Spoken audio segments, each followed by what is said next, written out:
በኢትዮጵያ ከአጠቃላይ የኢኮኖሚ እድገት ውስጥ የኢንዱስትሪው ድርሻ ከ22 በመቶ ያለፈ አይደለም።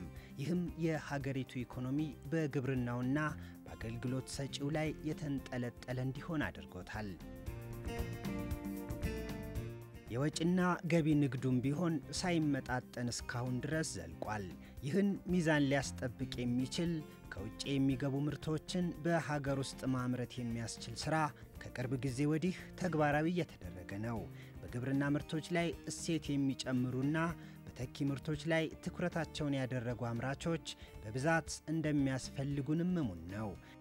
ኢትዮጵያ ከሀገራዊ ለውጥ በኋላ እየተከተለችው ባለው ሀገር በቀል የኢኮኖሚ ማሻሻያ ፖሊሲ ለኢንዱስትሪው ዘርፍ የመጀመሪያ ደረጃ ግብዓት የሚሆኑ ጥሬ ዕቃዎች በግብርናው ዘርፍ በስፋት እያመረተች ትገኛለች። በስንዴ ምርት ላይ የታየው ለውጥም በቀዳሚነት ይጠቀሳል። ይህም ለአምራች ኢንዱስትሪው ምቹ ሁኔታን እየፈጠረ ይገኛል። የግብርና ግብዓት ለኢንዱስትሪ በጣም ወሳኝ ነው። ለዚህም ነው አስቀድመን ግብርና ላይ ሰፋፊ ኢንተርቬንሽኖች የወሰድ ነው። ለምሳሌ ስንዴ ከዚህ ቀደም እናስገባ ነበር፣ አሁን በበቂ እናመርታለን። ኢንዱስትሪው ያንን ስንዴ እንደ ግብዓት ወስዶ መኮሮኒ፣ ፓስታ፣ ዳቦ ሊሰራ ይችላል ማለት ነው። የግብርና ምርት ለኢንዱስትሪ የሚሆነው ምንድነው ብለን ስንነሳ የመጀመሪያው ጥጥ ነው፣ ለጨርቅና ለጨርቅ ውጤቶች የሚሆን። ስለዚህ አገር ውስጥ ያለው የጥጥ ምርት ለአሁን ላለው ኢንዱስትሪ በቂ ነው ወይ ብለን ስንነሳ 100% በቂ ነው። ስለዚህ በቂ ጥጥ እየተመረተ ነው። በቂ ጥጥ አሁን ያለው አገር ውስጥ የጥጥ ምርት ላሉት ኢንዱስትሪዎችም በተለይ አሁን እያለቁ ላሉት ግንባታ ላይ ላሉት ኢንዱስትሪዎችን በቂ የሆነ የጥጥ ምርት አገር ውስጥ አለ። ገበሬው ያመርታል። ፋብሪካዎች፣ ድርጅቶች በቀጥታ ከገበሬው ከገዙ ከተቀበሉ ፍሬሽ የሆነ ያልዘገየ ጥሬ ዕቃ ግብዓትን በመጠቀም ከውጭ የሚገቡ ምርቶችን መተካትና የውጭ ምንዛሬንም ማዳን ለህብረተሰቡም ደግሞ ፍሬሽ የሆነ የምግብ አይነቶችን ማቅረብ ይቻላል። በሀብት ደረጃ አንደኛ በፖፑሌሽን ሳይዝ ማለት በቁጥር በእንስሳት ቁጥር ብናየው ከድሮ ጀምሮ በትምህርት ጀምሮ እንደሚነገረን በአፍሪካ አንደኛ በዓለም አቀፍ ደረጃ ደግሞ 10ኛ ደረጃን ይዛል በፖፑሌሽን። በጥራት ደረጃም እንግዲህ አመታትን ባስቆጠረ እኔ እንኳን በደረስኩበት ከ20 አመት በዘለለ ጊዜ ጥራቱም እጅግ በጣም የሚያበረታታ ከሱም የሚገኘው የፎሪን ከረንሲ በጣም የሚስብ ነበር። ወደ ውጪ ቀጥታ በሚላኩ ጥሬ ዕቃዎች ላይ እሴት የሚጨምሩ ኢንዱስትሪዎችና አምራቾች በስፋት ያስፈልጋሉ። ያለንን ሀብትና ጸጋ በአግባቡ ተጠቅመን ለውጥ እናመጣ ዘንድ አምራች ዘርፉን ማበረታታት ደግሞ ለነገ የማይባል ጉዳይ ነው። በሀገር ውስጥ አምርተን ለራስ ከመጠቀም ባለፈ የውጭ ምንዛሬ ለሚያስገኙ ምርቶች ትኩረት በመስጠት መስራት ያስፈልጋል።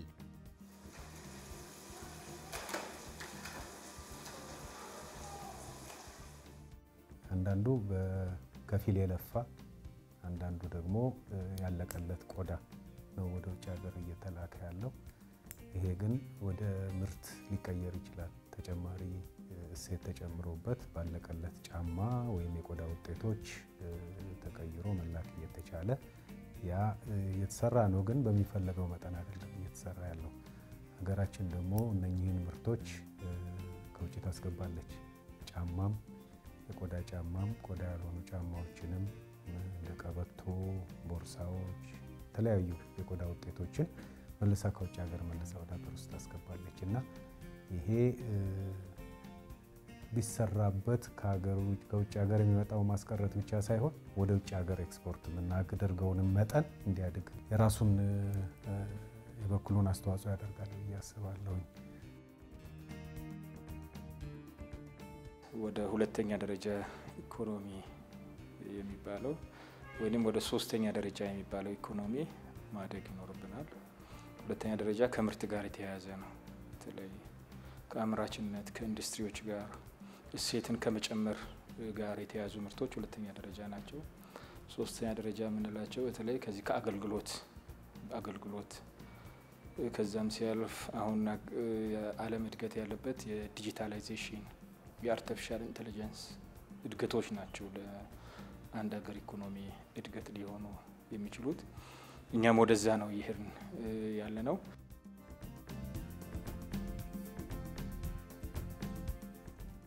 ሚዛናዊና ቀጣይነት ያለው የኢኮኖሚ እድገት ለማስመዝገብ የኢንዱስትሪ ተወዳዳሪነትን ለማጎልበትና ኢኮኖሚውን በማጠናከር የምርት ሂደቱን ማሳለጥ የሚያስችል የተኪ ምርት ስትራቴጂ ተቀርጾም ወደ ስራ ተገብቷል። ለሀገር ውስጥ ምርት ቅድሚያ እንዲሰጥ ብሎ ሀሳብ መስጠቱና ፖሊሲ በመቅረጹ የሚደገፍም ትክክልም ነው። ሀገር ውስጥ የሚመረት ምርትን ምግብም ይሁን ሌላ ምርት እኛው ዜጎች ካልተጠቀምን ከውጭ የምናመጣ ከሆነ አደግ ሀገር የምትፈልገው መልኩ የማደግ ሁኔታው የተመቻቸ አይሆንም። ስለዚህ ለእኛ ጠቅሞናል።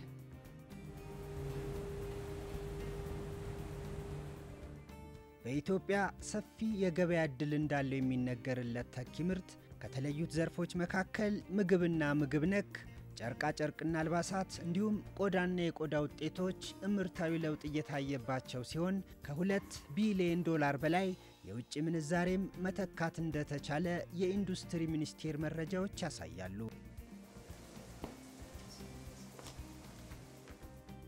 በመጀመሪያ ግብአቱ ቆዳ ነው። ከዛ ቀጥሎ ግን ከ100 በላይ ኬሚካሎች አሉ። ድሮ ስራ እንደተጀመረ አገር ውስጥ የነበረው ከቆዳው በዘለለ ጨው፣ ኖራ እና ሰልፈሪክ አሲድ ነበር። አሁን ግን በኢንዱስትሪው ዘርፍ በተደረገ ጥረት የተወሰኑ ኬሚካሎች እዚህ ሀገር እየተመረቱ ነው። ስለዚህ ኢምፖርት ሰብስቲሽኑ አንዱ ኢምፖርት የምናደርገው ኬሚካል ነው። ስለዚህ አሁን ዌቲንግ ኤጀንት የምንለው፣ ዴግሬዚንግ የምንለው፣ ፋትሊከር የምንለው አንዳንድ የሪታኒንግ ኬሚካሎች እዚህ ሀገር እየተመረቱ ነው። እኛም ደግሞ እንደ ዘርፍ እያደረግን ያለ ነው እነዛን ግብአት ተጠቅመን ማስተካከያ ማድረግ ያለባቸውን እያበረታታን እነሱ እንዲያስተካክሉ አድርገን ግብአቱን ተጠቅመን የሚመረተው ምርት ላይ ራሳችን ተቋም እያመረትን ኢምፖርት የሚሆነውን ነገር ማስቀረት ነው። ጫማም በቂ ተወዳዳሪ የሆነ ሴፍቲ ሹ አለን፣ ሚሊተሪ ሹ አለን፣ ካዥዋል ሹ አሉን። ጃኬት ከውጭ የሚመጣው ሙሉ በሙሉ ማስቀረት ነው። ቀበቶ አብዛኛውን ኤሊኮ ሲባል አሁን በጣም የታወቀ ነው። በቀበቶ ከውጭ የሚመጣውን ለማስቀረት ጥረት እየተደረገ ነው። እንደምታዩ ይሄ ኳስም አብዛኛው ከውጭ ሀገር ነበር ይመጣ የነበረው። እኛው ቆዳውን እዚሁ አምርተን በራሳችን ፋብሪካ ነው ይሄ ኳስ እየተመረተ ያለውና ኢምፖርት ሰብስቲቲዩት ለማድረግ አይደለም ኤክስፖርትም ደረጃ ላይ ሌሎች እነዚህ ጃኬት የሚሰሩ ሌሎች ነገሮችን የሚሰሩ ከኛው ቆዳ እየወሰዱ ከኢምፖርት ሰብስቲቲዩሽን ዘሎ ወደ ኤክስፖርትም ፎሪን ከረንሲ እያስገኘ ይገኛል። የንግድ ምርቶችን በሚመለከት እኛ በአብዛኛው የምናመርተው የህፃናት ምግብ ነው። የህፃናት ምግብ ለምሳሌ ከውጭ እንደ ሴሬላክ የመሳሰሉ ይመጣሉ። እኛ የህፃናት ምርት ሴሪፋም የሚባል አለ፣ ፋፋም የሚባል አለ። ፎርሙላው ቁጭ ከሚመጣው እኩል ቢሆን እንጂ የሚያንስ ነገር አይደለም። ስለዚህ ይህንንም ምርት ለማምረት ከሀገር ውስጥ ስቲል ግብአቶች አሉ። አኩሪ አተር አለ፣ ስንዴ አለ፣ በቆሎ አለ፣ አጃ አለ።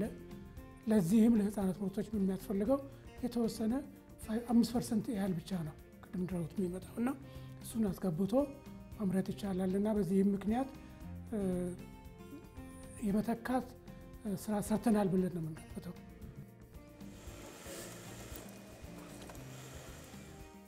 ይህ ድርጅት በሀገር ውስጥ ለመጀመሪያ ጊዜ ካልሲን እዚሁ ኢምፖርት የሚደረጉትን ምርቶች በማስቀረት ለሀገር ውስጥ ምርት እያመረተ ይገኛል።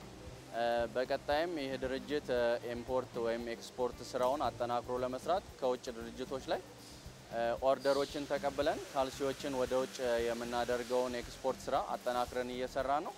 አሁን ላይ ባለው ድርጅቱ በቀን ውስጥ እስከ 120 ሺህ ካልሲ እያመረተ ይገኛል።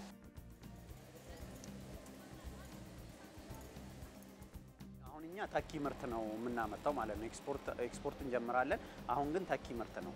የውጭ ምንዛሪ እያዳንን ነው። ከፍተኛ ሀገሪቱ ታወጣ የነበረውን ከፍተኛ የውጭ ምንዛሪ እያዳንን ነው ማለት ነው።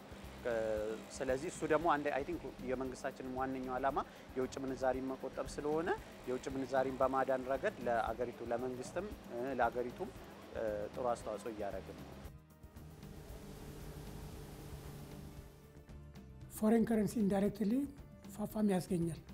አሁን እዚህ እርዳታ ምርት የሚባለውን ነገር አምርተን ለኤንጂኦዎች ለዓለም አቀፍ ኤንጂኦዎች ስንሸጥ እንደዚህ ዓለም አቀፍ ድርጅቶች የሚሆን የዓለም ምግብ ፕሮግራም የውጭ ምንዛሪውን ከውጭ ሰብስበው ነው የሚያገኙት። ከውጭ ሰብስበው ያስገባሉ። ሀገር ውስጥ ገብቷል። ብሔራዊ ባንክ አለ ገንዘቡ፣ የንግድ ባንኮችም ላይ አለ። በእኛ በገንዘብ በብር ቢከፈልም በየአመቱ ኢንዳይሬክትሊ አንዳንዴ እስከ 1 ሚሊዮን ብር ከዚያ የሚያልፍም በውጭ ምንዛሬ ማለት ነው እስከዚህ ድረስ ለሀገራችን እናስገባለን።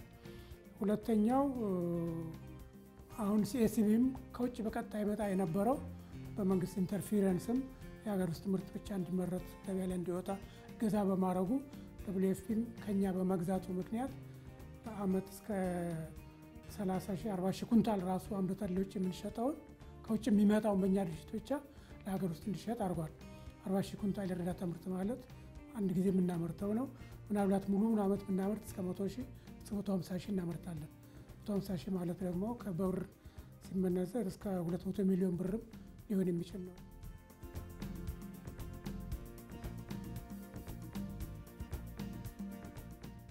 አሁን አጠቃላይ የኢትዮጵያ የኢንዱስትሪ የምርት ጥራት ደረጃ ስናይ የተሻሻለ የመጣ ነው። ተወዳዳሪ የሆነ የመጣ ደረጃ ነው። አንዳንድ ምርቶች ከውጪ ከሚመጡት ምርቶች የተሻለ ጥራት ያላቸው አሉ። ብዙዎች የሚገረሙባቸው ይሄ ሀገር ውስጥ የተመረተ ነው የሚባለው የኛ ኢንዱስትሪ እዚህ ደረጃ ደርሷል የሚያስብሉ ኢንዱስትሪ ምርቶች አሉ። ሀገር ውስጥ አይደለም ወደ ውጪ ተልከው የተሻለ ተወዳዳሪ የሚሆኑ ኢንዱስትሪዎችን መፍጠር ተችሏል።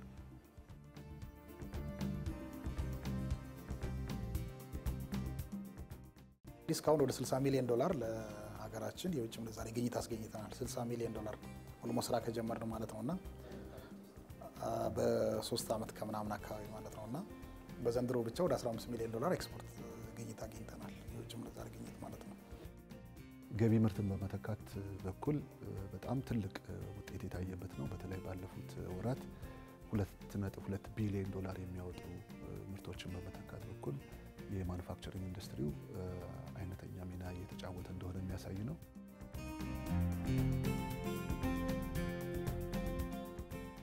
ተኪ ምርት ከውጭ ከሚገቡ እቃዎች ጋር ተያይዞ የሚመጣን የምርት እጥረት ተጽዕኖን በመቀነስ አይተኬ ሚና ይጫወታል። አለፍ ሲልም ለአምራች ዘርፉ የስራ ዕድል ስለሚፈጥር ሚናው ከፍ ያለ ነው።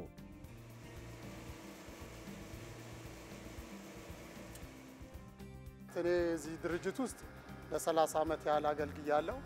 በዚህ ድርጅት ውስጥ ደግሞ ስሰራ የተለያዩ እድገቶችንና ራሴን የማስተዳድርበት ነገር እንዳደርግ ሆኛለሁ።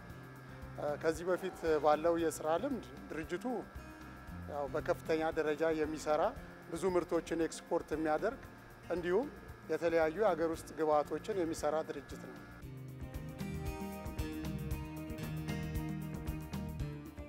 ከዚህ በፊት እኛ ግራጁዌት ካደረግን በኋላ ብዙም የስራ እድሎች አልነበሩም ነበር። ይሄ ኢንዱስትሪ ፓርክ ከተከፈተ በኋላ አብዛኛው ከዩኒቨርሲቲው ተመርቀው ለሚወጡ ተማሪዎች ጥሩ የስራ እድል ነው እየፈጠረ ያለው።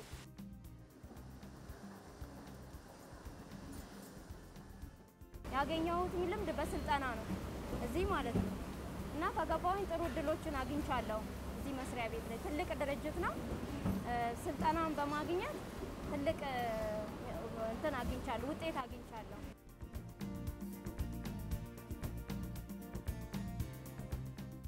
ቤት ውስጥ ነበር የሚያሳልፉት። ትዳር ከያዙም በኋላ ያው የትምህርት ደረጃ የሚጠየቅባቸው ብዙ መስሪያ ቤቶች ስላሉ ይሄ ግን ባላቸው ትምህርት ደረጃ ስለሚቀበል ለአብዛኛዎቹ ሴት እህቶቻችን ጥሩ የስራ እድልን ፈጥሯል።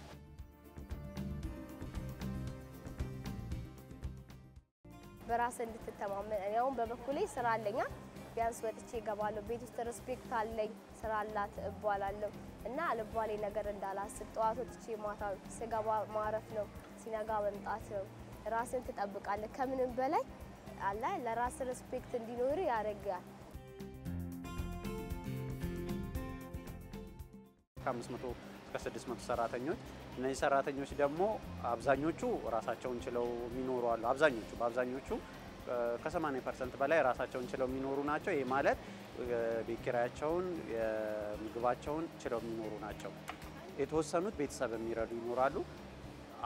የተወሰኑት ደግሞ ራሳቸውን ችለው የሚያስተምሩ አሉ ማለት ነው። የሚያስተምሩ ማለት የሚማሩ ማለት በትርፍ ጊዜያቸው ከዚህ ከወጡ በኋላ ትምህርታቸውን ተምረው ራሳቸውን እያበቁ እያሻሻሉ የሚሄዱ ልጆች አሉ።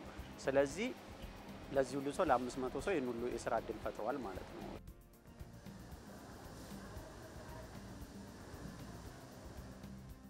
በባህሪው የቆዳ ውጤቶችም ይሁን ጫማ ብዙ ሰራተኛ የሚያስፈልገው በባህሪው ልክ እንደ ልብስ መስፋት ተመሳሳይነት ያላቸው ናቸው። አብዛኛው ፓርት ይመሳሰላል። ይሄ የኛው ግን ተጨማሪ ስራዎች አሉ። ስለዚህ በአብዛኛው በተለይ ለሴቶች እህቶቻችን ትልቅ እድል የሚፈጥር ሴክተር ነው። አብዛኛው ቁጭ ተብሎ የሚሰራ የመስፋት ስራ ስለሆነ ብዙ ሰራተኞች ያስፈልጉታልና በእኛ አሁን በጫማውና በቆዳ ውጤቶች ዘርፍ ብቻ እንኳን ብናይ ከ1000 ሰራተኛ በላይ አለ።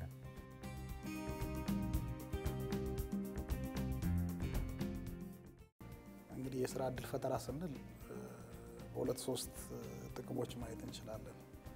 ወጣቶችን እንግዲህ አብዛኛው ማህበረሰባችን አግራሪያን ነው እንደምታውቀው። ከገጠሩ ማህበረሰብ ነው አብዛኛው ወደዚህ የሚመጣው። መጥቶ ወደ ኢንዱስትሪ መግባቱና ያንን የስራ ባህል ደግሞ ወደ ኢንዱስትሪ ማምጣቱ ራሱ በራሱ አንድ ትልቅ ስራ ነው ብለን ነው የምናስበው። እንግዲህ በባለፉት 4 ዓመት አካባቢ 9000 አካባቢ የስራ እድል ፈጥረናል። ቀጥተኛ ነው የምልህ፣ ቀጥተኛ የስራ እድል በፓርካችን ውስጥ 9000 ሰራተኞች መፍጠር ችለናል።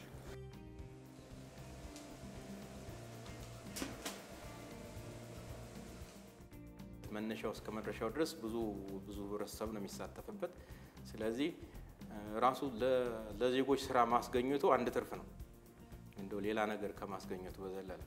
ከዛ በዘለለ ግን የሚያስገኘውም ገንዘብ ደግሞ ለሀገር ኢኮኖሚ ማክሮ ኢኮኖሚውንም ለመደገፍ ያለው ሚና በጣም ታላቅ ነው።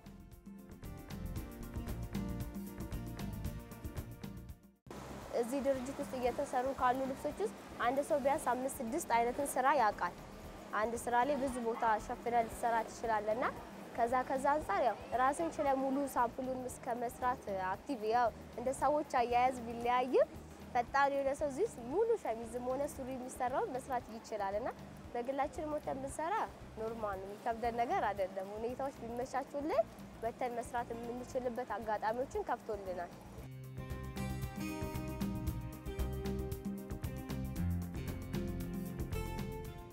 በጣም ጥሩ ልምድ አለው፣ የስራም ሽግግር አለው። ሁለተኛ ነገር ደግሞ የእውቀትን ሽግግር ይገኛል ማለት ነው። ሌላኛው ደግሞ ስልጠናን ከማግኘት አንፃር እኔ አሁን ከገባሁ ብዙ የስራ እንትኖች መስኮችን በደንብ ለምጃለሁኝ።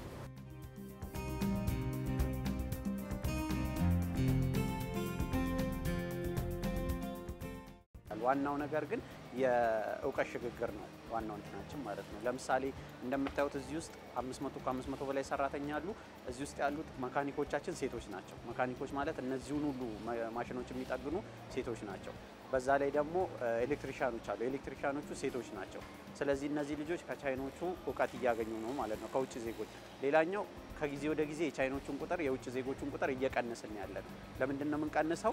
ኦልሬዲ እኛ ልጆች እውቀት ስላገኙ እውቀቱን እያገኙ ስለሆነ ከውጭ አምጥቶ ማሰራት ጠቃሚ አይደለም ማለት ነው ለኛ። ስለዚህ አንደኛ በኢኮኖሚ ራሳችንን እየቻልን ነው። ሁለተኛ ደግሞ ዋናው ነገር ደግሞ እውቀት እያገኘን ነው ማለት ነው። የቴክኖሎጂና ኖሌጅ ትራንስፈር እያገኘን ነው ማለት ነው። ተጨማሪ የስራ እድል መፍጠር ችለናል። ተጨማሪ ቴክኖሎጂዎችን ማግኘት ችለናል። አንዳንድ ኢንዱስትሪዎች ይሄን ብቻ ለመስራት ኤክስፓንሽን ይሰሩ አሉ። ተጨማሪ ቴክኖሎጂ ያመጡ ኢንዱስትሪዎች አሉ። በተለይ ከማቅለም ጋር ተያይዞ ያልነበረው አዲስ ማቅለሚያ እያመጡ ሀገር ውስጥ የሚያመርቱበት የሚያቀርቡበት ኢንዱስትሪ መትከል የደረሱ አሉ። ከጥራትም አኳያ ተሻሽሏል።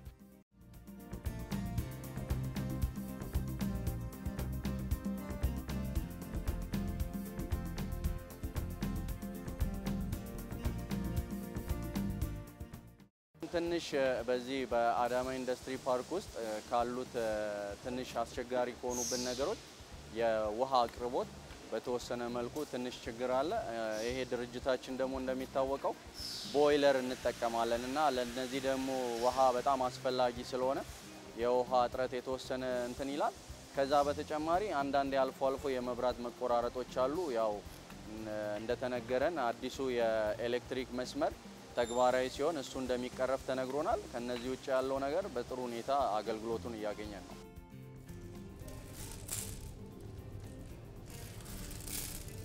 የኳሊቲ ችግሮች አሉ። እዛ ፖስት ሃርቨስት ላይ ገበሬ ብዙም ግንዛቤ ስለሌለው እንዴት ሃንድል ማድረግ እንዳለበት ስለማያውቅ የሚመጣው በቆሎ የበሰበሰ በነቀዝ የተበላ ብሮከን ኢማቹር የሆኑ ነገሮች ይመጣሉና በጣም ችግሮች አሉ። እኛ ለድርጅታችን የሚያስፈልገን ጥሬ ዕቃ ለማግኘት በጣም ነው የምንቸገረውና ከብዙ መኪና ነው አንድ ሁለት የምናገኘው። በተጨማሪ ደግሞ ከውጭ የሚገቡ ጥሬ ዕቃዎች ላይ ችግሮች ይኖራሉ። ከውጭ ለማስገባት ያው እንደምታውቁ ፎሪን ከረንሲ ያስፈልጋል። ፎሪን ከረንሲ ደግሞ በአሁን ጊዜ ዶላር ዋጋው ሰማይ ላይ ወጥቷል። እንደፈለግን ማግኘት አይቻልም። እንደምን አድርገን ደግሞ ዶላሩን ካገኘን በኋላ ትራንስፖርት ላይ ይቆያል፣ ትራንስፖርቴሽን ሲስተም ላይ ይቆያል። መቶም ደግሞ ጉምሩክ ከደረሰ በኋላ ከ3 ወርና ከዛ በላይም ሊቆይ ስለሚችል በጣም ቻሌንጆች አሉ ማለት ነው። ጥሬ ቆዳ ኳሊቲ አንጻር ከፍተኛ የሆነ ችግር እየታየ ነው ያለው።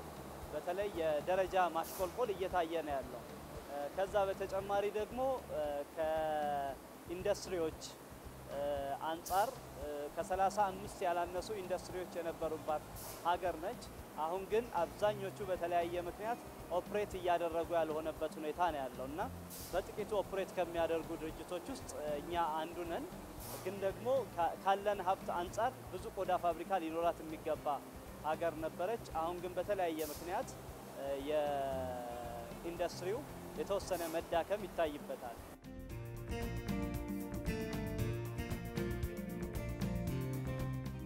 ለማበረታታት ተጠቃሚውም የሀገር ውስጥ ምርት መጠቀም ይኖርበታል። ምክንያቱም ኢንዱስትሪው ሲያድግ ብዙ ሰራተኞች ይቀጥራል።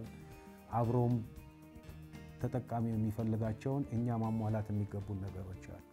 ተጠቃሚው የሚፈልጋቸው የጥራት ደረጃ አለ፣ የምቾት ደረጃ አለ። ስለዚህ እነሱን ለማሟላት አቅም እንዲኖረው ያደርጋል ማለት ነው።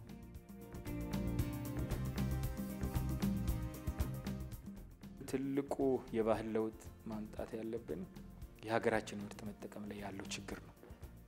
እንደ ሀገር ብዙ ሀገራት በተለይ የአገር ወዳድ ዜጋ ይሄ ከናሽናሊዝም ጋር ተያይዞ ከፓትሪዮቲዝም ጋር ተያይዞ ሀገርን መውደድ በምን ይገለጣል?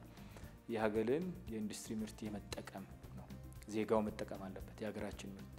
ምክንያቱም የሀገራችን ምርት ስንጠቀም የስራ እድል ፈጠርን ማለት ነው። የቴክኖሎጂ ሽግግርን አረጋገጥን ማለት ነው። ኢንዱስትሪን ደገፍን ማለት ነው። ስለዚህ ይሄ ኢኮኖሚ እድገት ውስጥ ትልቅ ድርሻ ነው ያለው። የሀገር ምርት የመጠቀም ባህል በስፋት ገና መስራት ያለብን ነው። በተለይ ከግንዛቤ ክፍተቶችን መሞላት አለበት። እንደ መንግስት የተቀመጠው አቅጣጫ የተመረተውን የሀገር ምርት እንድንጠቀም መጀመሪያ ቅድሚያ ሰጥተን እንድንገዛ አቅጣጫ ተሰጥቷል። እሱ በመንግስት ተቋማት ተግባራዊ የሆነ ነው። ነገር ግን 100% ሆኗል ማለት አንችልም። በቀጣይነትም የተቀመጠው አቅጣጫ ተግባራዊ መሆኑን መከታተል ይኖርብናል።